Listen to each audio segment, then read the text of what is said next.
Hey, coach, have you chosen your money word of the year yet?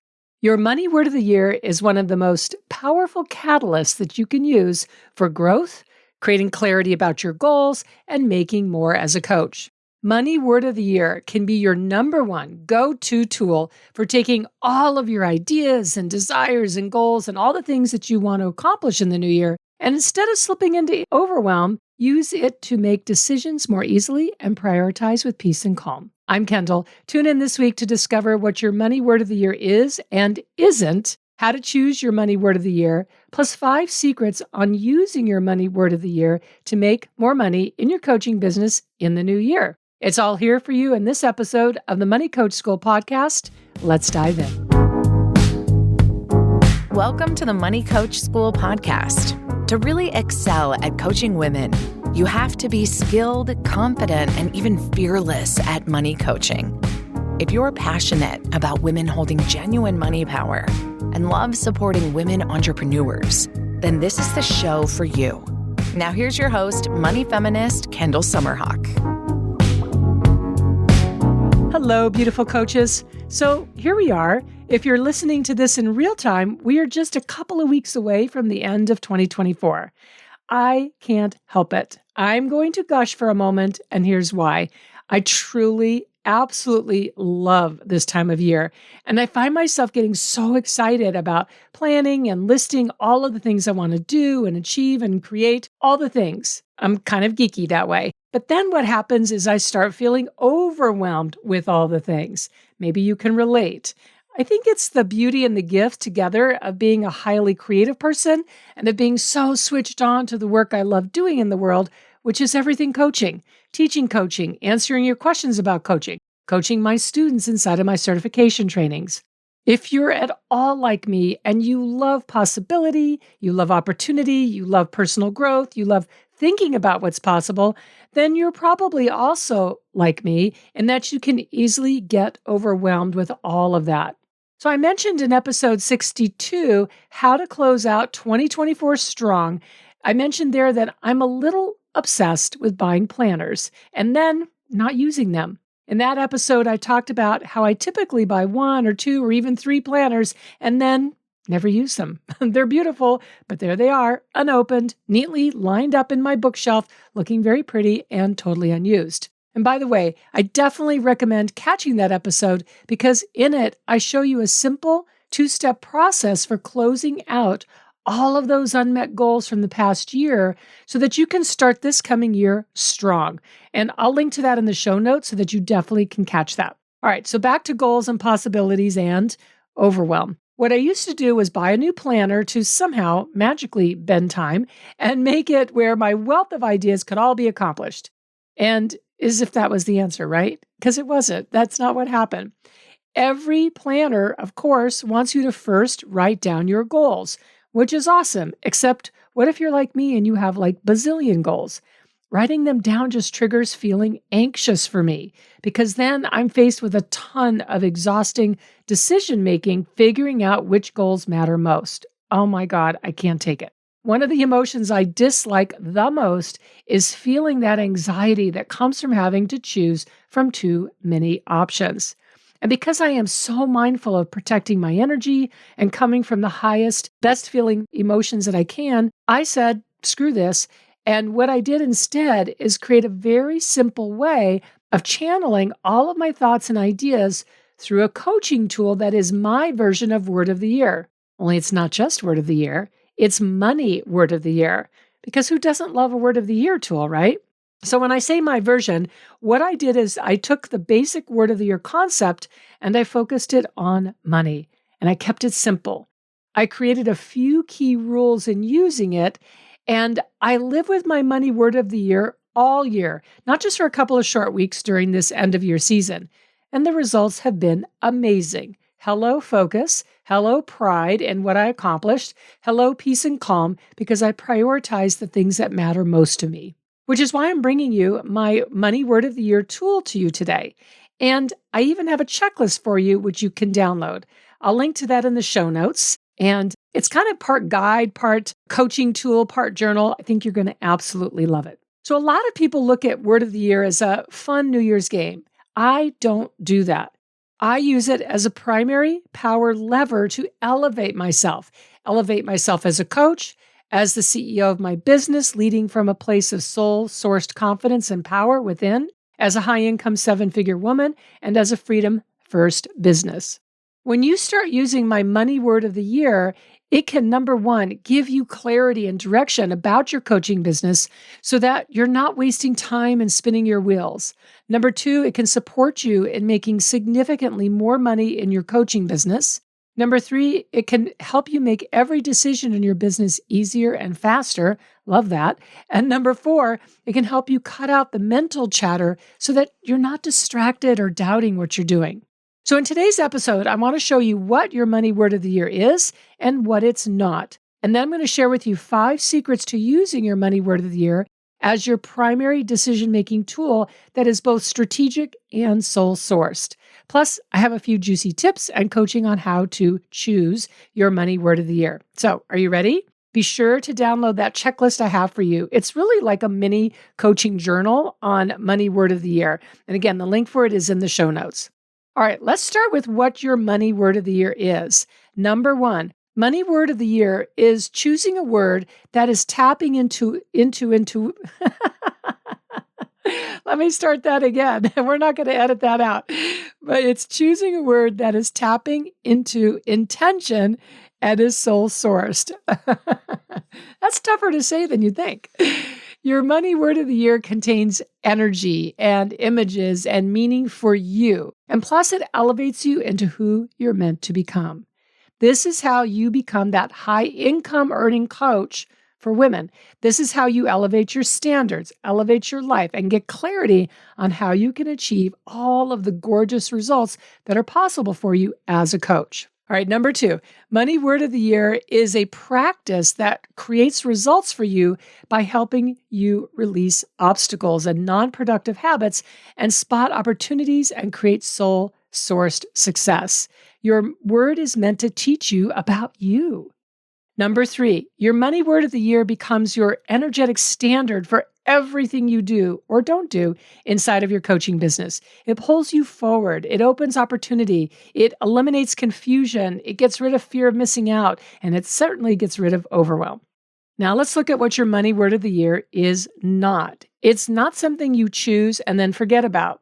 It's not something that you just grab like a word or worse, try to control the word. I remember one year trying to come up with what my brain thought would be the quote unquote right word, the perfect word, that word that would magically make everything in my life and business fall into place without any effort. Yeah, that did not work.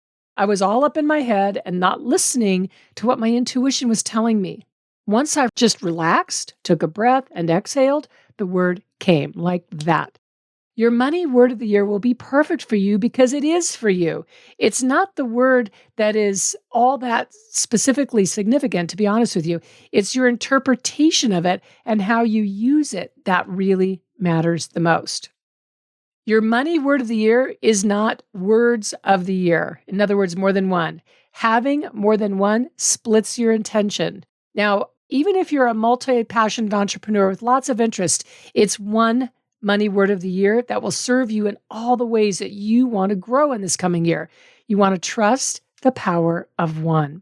And finally, your money word of the year does not have to be a word that initially sounds like it has anything to do with money. It's a word that you're going to apply to money and watch how it catapults you into new ways of thinking and taking action with money. But it doesn't have to be necessarily a word like finance or abundance or anything like that. It doesn't have to be that. Doesn't have to sound like it initially has anything to do with money. It will have something to do with money, I promise you, as you go through the time and the process of using it.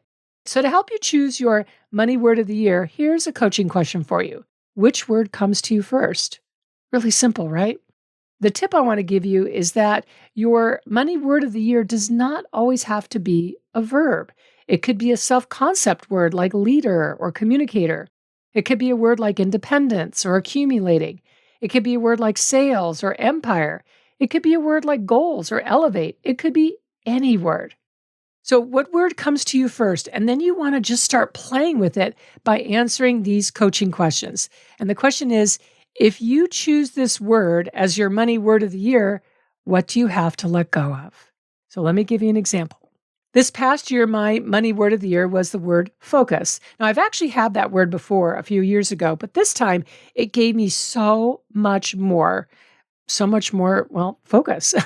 It was the catalyst to keep coming back to what I wanted to accomplish this past year instead of getting distracted and staying distracted. Now, I have the word focus printed in a really pretty font right on my computer so I could read it and imprint it every day.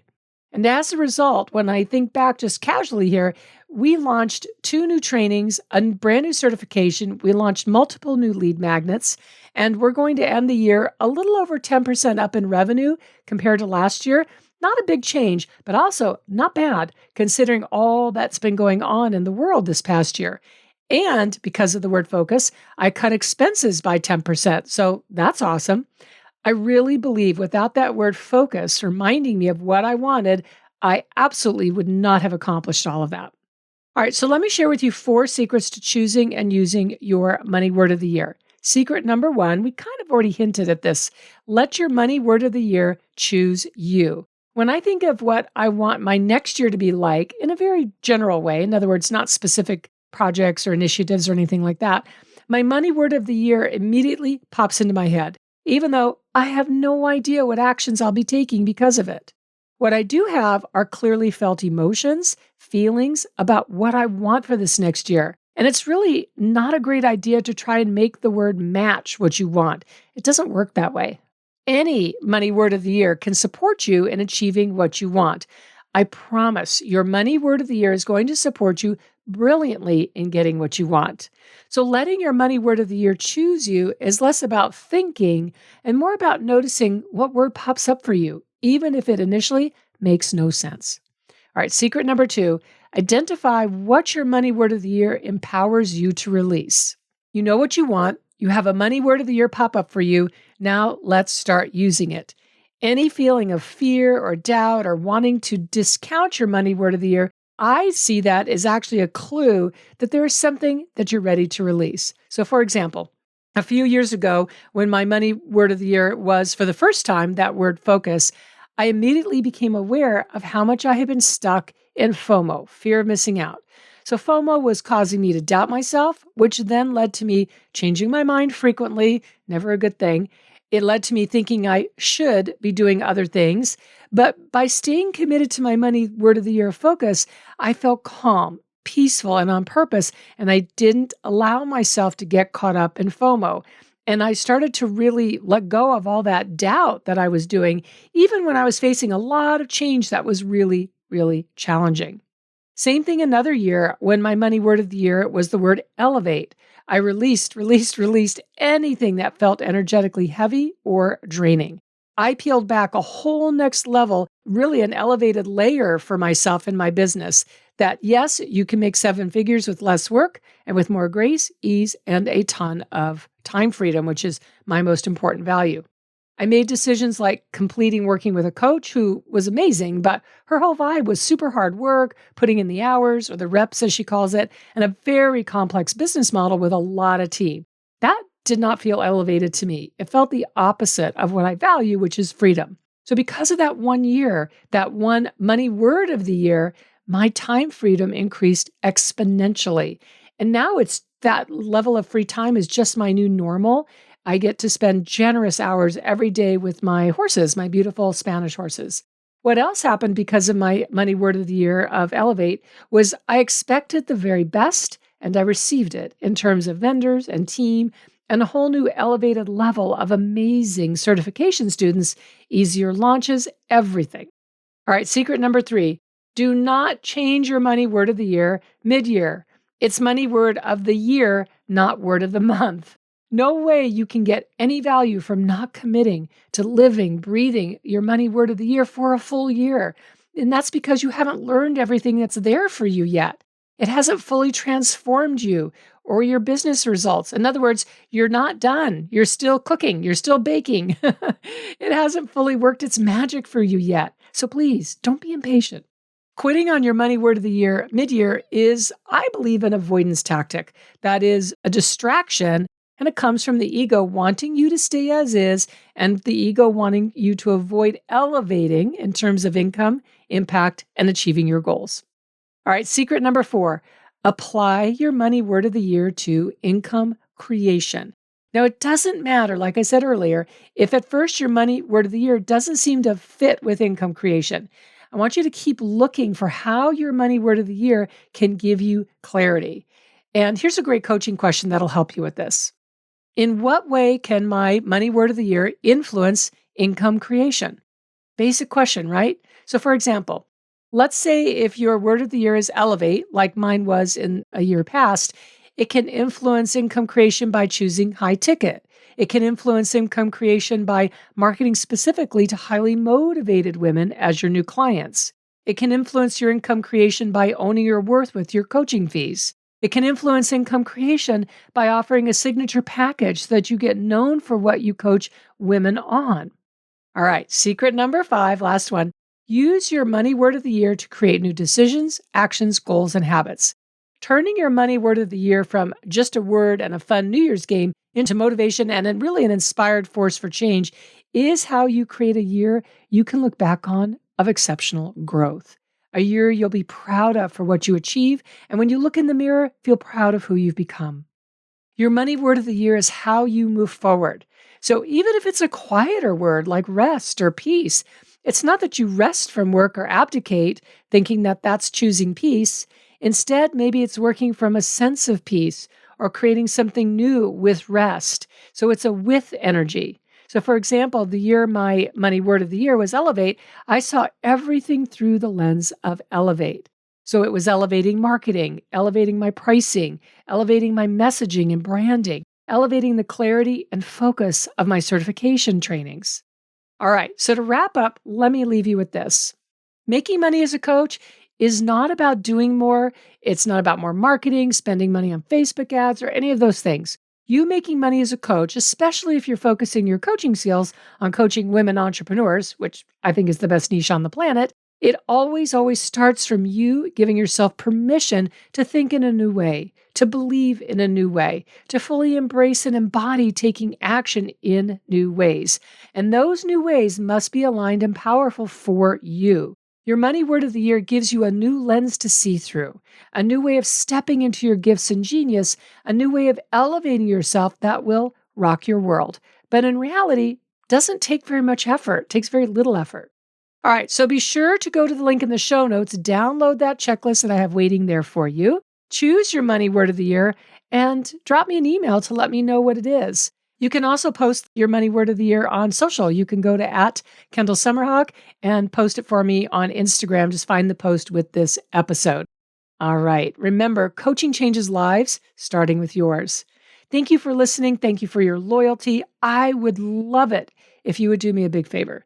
Would you go leave a 5-star review for me on Apple? That would be so very much appreciated so that this podcast can get out to other women like you who want to be coaches, who want to make impact, and who want to make a lot of money. I would so appreciate you for that. All right. Thank you so much. And I'll see you in next week's episode.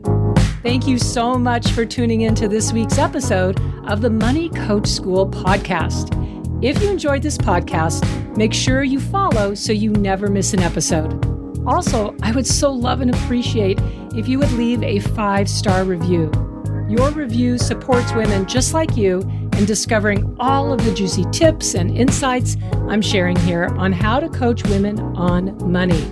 And if you want to learn how to excel at coaching women on money, definitely go to KendallSummerhawk.com and check out the wealth of money coach trainings that we have for you. Thanks so much for being part of this money coaching movement and for tuning into the show every week.